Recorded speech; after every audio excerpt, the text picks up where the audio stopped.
কালাম শিকদার নলা না।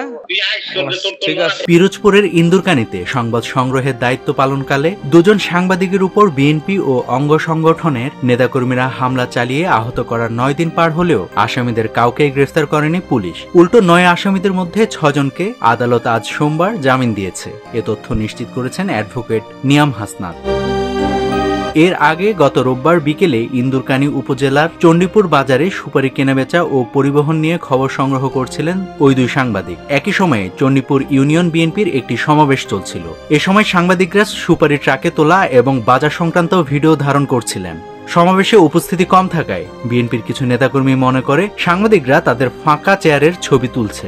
এমন সন্দেহে তারা অতর্কিতভাবে ওই দুই সাংবাদিকের উপর চালান। এছাড়াও শুক্রবার বালিপাড়া এলাকার স্থানীয় যুবদল নেতা আহত সাংবাদিকের মোবাইলে কল করে আসামিদের নামে নিউজ কেন করা হয়েছে এ বিষয়ে জানতে চান। তখন উপজেলা বিএনপির সাবেক যুগ্ম আহ্বায়ক ও বালিপাড়া ইউনিয়ন বিএনপির সভাপতি প্রার্থী ওই সাংবাদিককে ধুমকি দেয়। রবিবার চণ্ডীপুর বাজারে সুপারির উপরে ছবি এবং ভিডিও ধারণ করার জন্য যাই।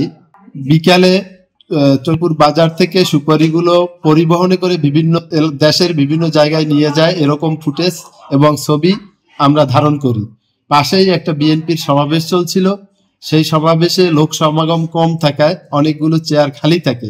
তা আমরা যেহেতু ছবি তুলতেছিলাম, বিএনপির কয়েকজন নেতাকর্মী আমার কাছে দৌড়ে এসে আমার হামলা করে।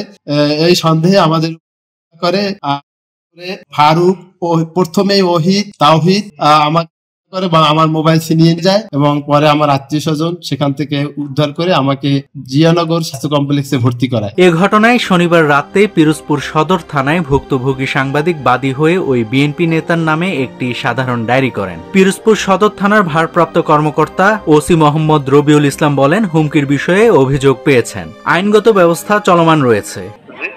আমরা অবশ্যই পদক্ষেপ নেই। আমরা বিজ্ঞ আদালতের অনুমতি নিয়ে তদন্তের সুরক্ষিত হয়ে তারপর তদন্ত করে প্রসিকিউশন দাখিল করি।